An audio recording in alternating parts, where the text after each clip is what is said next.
کسی نے کہا کہ جسے چاہا در پہ بلا لیا، جسے چاہا اپنا بنا لیا، یہ بڑے کرم کے ہیں فیصلے، یہ بڑے نصیبوں کی بات ہے۔ اور کسی نے اپنے عشق کا اظہار یوں بھی کہا ہے کہ بڑی امید ہے سرکار قدموں میں بلائیں گے، کرم کی ایک نظر ہوگی مدینے ہم بھی جائیں گے، اور مدینے ہو گیا جانا اگر ہم غم کے ماروں کا، مکین گنبد خضرا کو حال دل سنائیں گے۔ کسی نے اپنے عشق میں یوں بھی کہا ہے کہ شہر طیبہ تیرا بازار بڑا پیارا ہے، ہم غلاموں کا خریدار بڑا پیارا ہے، اور روز کہتی ہے مدینے میں اتر کر جنت، یا نبی آپ کا دربار بڑا پیارا ہے۔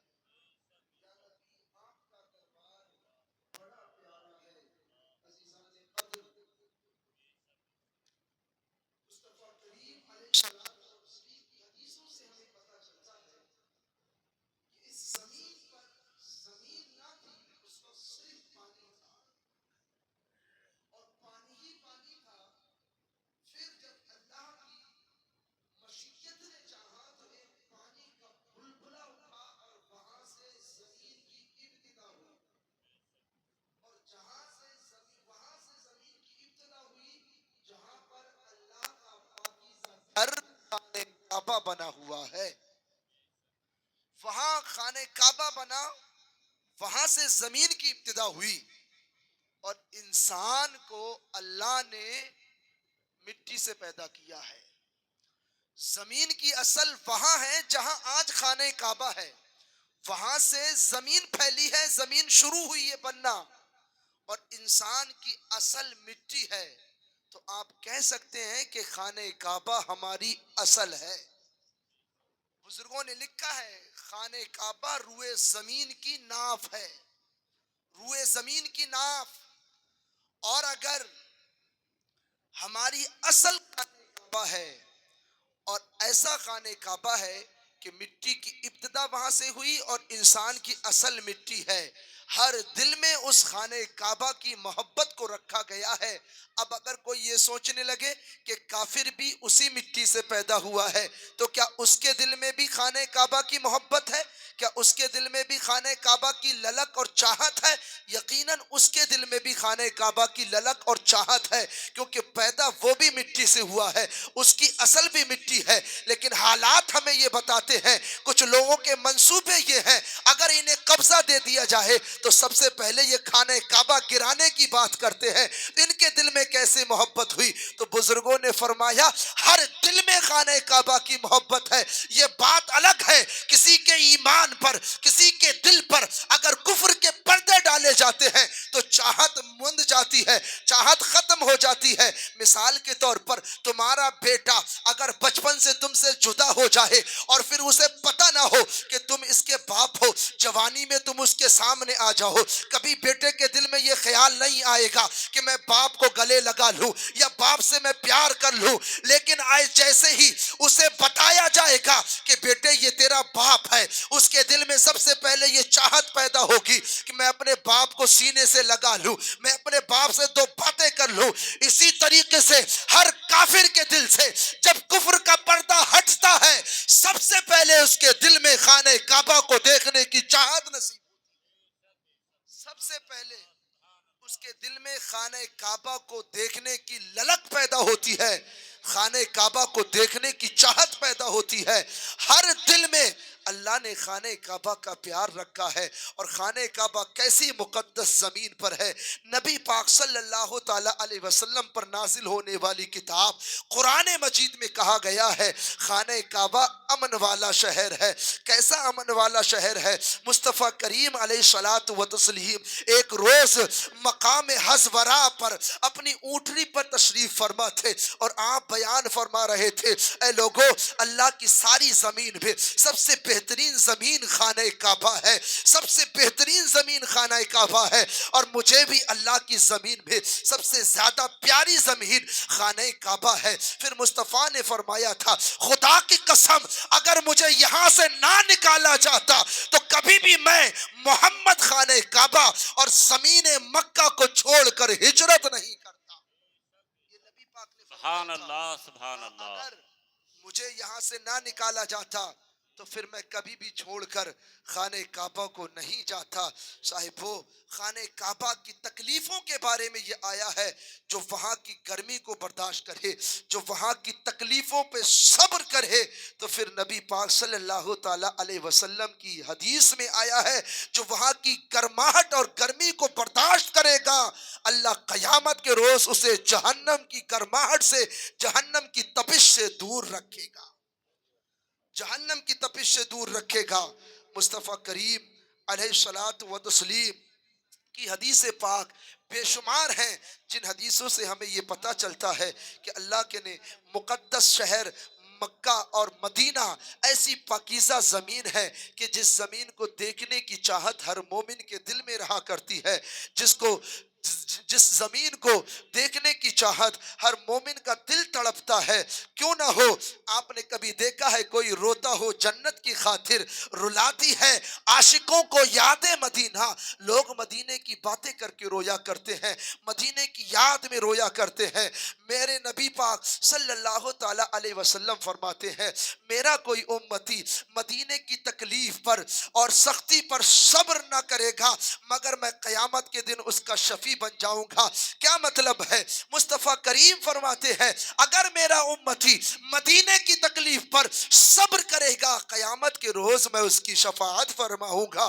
اور مکے کے بارے میں آیا ہے جو بندہ وہاں پر ایک نیکی کرے گا اللہ اسے 1,00,000 نیکیوں کے برابر ثواب عطا فرمائے گا.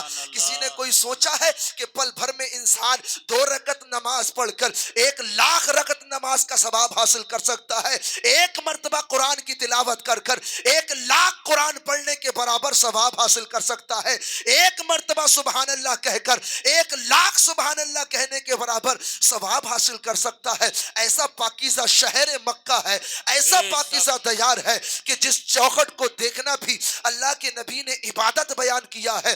میرے نبی فرماتے ہیں النظر الی الکعبہ عبادہ, کعبے کی طرف دیکھنا عبادت ہے. اللہ کے نبی کی ایک حدیث پاک یہ بھی ہے قیامت کے روز کعبہ کو سجا کر کے مصطفیٰ کی قبر انور پہ لایا جائے گا. پھر مصطفیٰ کریم اس کعبے سے فرمائیں گے, بلکہ یوں کہہ لیجئے کعبے کا کعبہ کعبے کو بولے گا اے کعبہ بتا میرے امتیوں کا میرے بعد تیرے ساتھ رویہ کیسے رہا؟ تو پھر کعبہ کہے گا یا رسول اللہ آپ کا جو امتی میرے طواف کے لیے آیا ہے کل قیامت کے روز میں کعبہ اس کی شفاعت فرماؤں گا. نعرہ تکبیر, نعرہ رسالت, نعرہ غوثیت, مسلک اعلی حضرت, فیضان اولیاء کرام, علماء اہل سنت, مدینے کے مسافر, یہ ہے ہمارے نبی کی شان. نعرہ تکبیر. سبحان اللہ. سنو حضرت ابراہیم خلیل اللہ نے کعبہ بنایا. آپ جب دونوں لوگوں نے کعبہ بنا لیا اور پھر حضرت ابراہیم, سنو تھوڑا سا وقت, سنو ایسی آواز آئے گی انشاءاللہ. ابراہیم خلیل اللہ علیہ الصلوۃ والتسلیم کعبہ بنانے کے بعد جبل ابو قبیس نامی ایک پہاڑ ہے, اس پہاڑ پہ کھڑے ہوئے اور کھڑے ہونے کے بعد اعلان کیا کون ہے جو اللہ کے گھر کی زیارت کے لیے آئے گا, کون ہے جو اس گھر کا طواف کرنے کے لیے آئے گا. تاریخ یہ بتاتی ہے جبل ابو قبیس پر حضرت ابراہیم یہ اعلان کر رہے تھے اور ہمارا اور تمہارا رب ان کی آواز کو کائنات میں جتنے لوگ موجود تھے سب تک پہنچا رہا تھا, یہاں تک کہ جو ماں کی شکم میں موجود تھے ان کو بھی یہ آواز جا رہی تھی. قیامت تک جتنے انسان اس دنیا میں آنے والے ہیں سب کو ان کی آواز جا رہی تھی, اور ان کی آواز پر جن روحوں نے یہ کہا ہم لبیک کہتے ہیں ہم اس گھر کی زیارت کے لیے آئیں گے. مفسرین نے لکھا ہے، علماء بیان کرتے ہیں، اللہ انہی کو خانہ کعبہ کی زیارت نصیب فرماتا ہے. حضرت ابراہیم خلیل سبحان اللہ کی اللہ آواز پر سبحان اللہ. جنہوں نے یہ کہا کہ ہم خانہ کعبہ کی زیارت کے لیے آئیں گے، اللہ انہیں دنیا میں حج اور عمرہ کی صورت میں اس گھر کی زیارت نصیب فرماتا ہے. اور بڑے مقدر کی بات یہ ہے، مصطفیٰ کریم علیہ الصلوۃ والتسلیم کی پیدائش شہر مکہ میں ہوئی، نبی کا بچپن شہر مکہ میں گزرا. مصطفیٰ کریم علیہ الصلوۃ والتسلیم کے قدم ناز کو مکے کی زمین نے چوما. اعلیٰ حضرت نے اپنے شعر میں کہا، خاک کو کھائی قرآن خاک گزر کی قسم، اس کفے پاک کی حرمت پہ لاکھوں سلام. مصطفیٰ کریم کے قدم ناز کو مکے نے چوما. اس مکے کو شرف یہ حاصل ہوا کہ مکے کو ام القریٰ کا لقب ملا. مصطفیٰ کے قدموں کو چوما، مکے کو سید البلاد کہا گیا. مصطفیٰ کے قدموں کو چوما، مکے کو بلد امین کے نام سے یاد کیا گیا. مصطفیٰ کے قدم ناز کو چوما ہے. اللہ کو اتنی زمین پسند آئی ہے کہ پوری کائنات کے لیے زیارت گاہ عالم بنا دیا ہے. نعرہ تکبیر، نعرہ رسالت، علماء اہل سنت، مسلک اعلی حضرت، نعرہ رسالت. سبحان اللہ سبحان اللہ. اللہ تعالی ہمیں اور آپ کو اس گھر کی زیارت کی توفیق نصیب فرمائے. آمین. 1 بجنے کے قریب ہے، وقت بھی کافی ہے. ہمارے بڑے امام صاحب بھی حاضر ہیں اور ہمارے چچا مزمل چچا بھی حاضر ہیں، یہ بھی آپ کو سنائیں گے. میں آپ کو شعر ضرور سناؤں گا، بس جلدی جلدی شعر سناتا ہوں پھر بات ختم کرتا ہوں. درود شریف پڑھنے ایک مرتبہ. اللہم صلی علی سیدنا و مولانا محمد و بارک وسلم. صلاۃ و سلام علیک یا رسول اللہ صلی اللہ تعالی علیہ وسلم. شعر سن لیں مجھ سے. سبحان اللہ. جو میں نے دیکھا تھا اسی کو لکھنے کی کوشش کی تھی، وہ دیکھیں. کرم کی راہ جن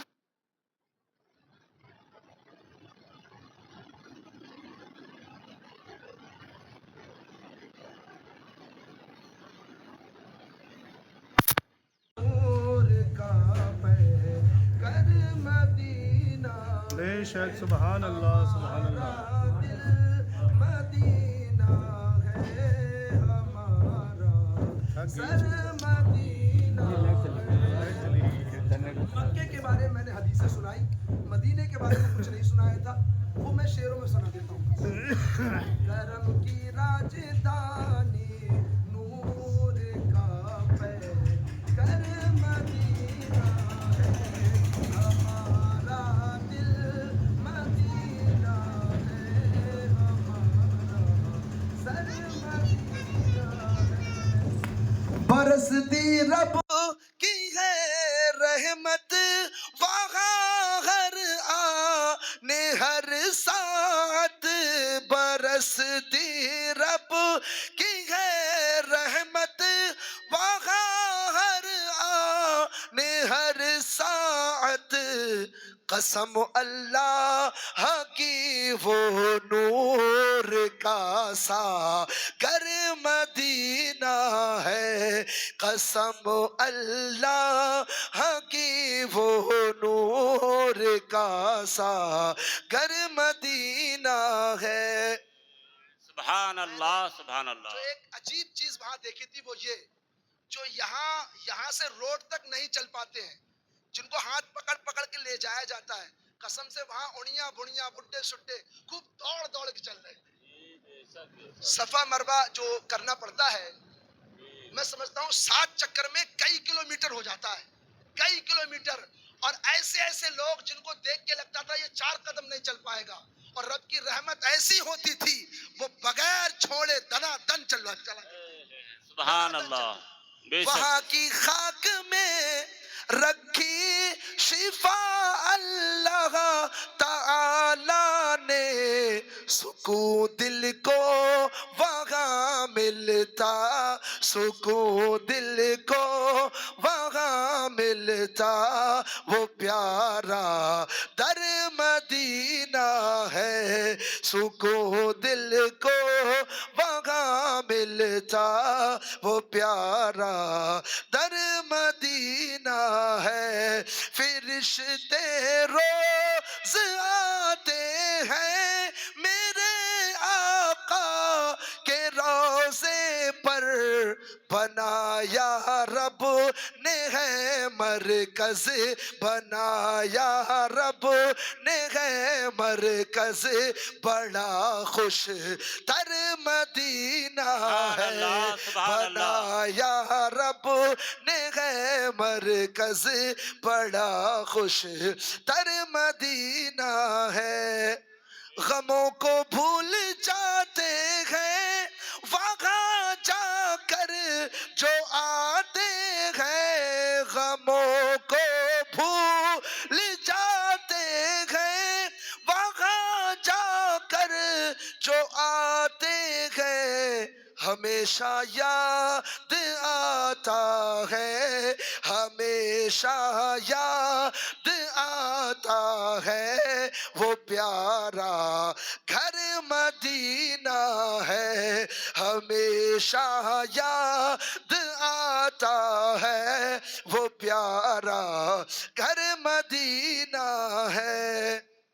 قسم سے جب مکے سے لوگ مدینہ شریف آتے ہیں اور کئی کلومیٹر سے وہ مسجد نبوی کے جو مینار ہیں، ہرے ہرے لائٹ شام کو جو چمکتے ہیں، وہ کئی کلومیٹر دور سے دکھنے لگتے ہیں، اس وقت ایسی تڑپ ہوتی ہے، لوگ اپنی اپنی جالیوں سے جھانک جھانک کے دیکھتے ہیں، ارے وہ دکھ رہے ہیں، اور جب نبی پاک کا گنبد دکھتا ہے، مصطفیٰ کریم کا جب ہرا گنبد سامنے آتا ہے، اس وقت دل کی دھڑکنوں میں اضافہ ہو جاتا ہے، اس سبحان وقت اللہ۔ بے چین دل ہو جاتا ہے، بے اور پھر شک، بے کہاں شک۔ اپنا مقدر، کہاں یہ قدم، کہاں مصطفیٰ کے جلوے، کہاں ان کی جالی، کہاں وہ گنبد، بالکل بےتاب ہو کر کے لوگوں کی آنکھوں سے آنسو بہنے لگتے ہیں۔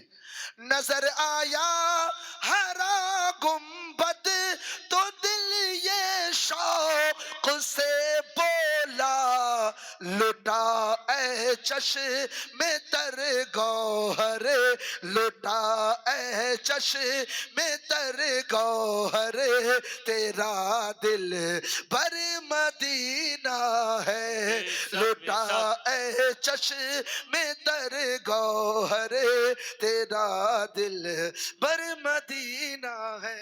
باتیں تو بہت سی ہیں، شعر بھی ہے، لیکن ایک شعر اور سن لو اور آمین کہہ دینا۔ اللہ تعالیٰ آپ کے صدقے اور اس ذکر کی برکت سے ہمیں اور آپ کو سب کو مصطفیٰ کریم کی چوکھٹ کی حاضری نصیب فرما دے۔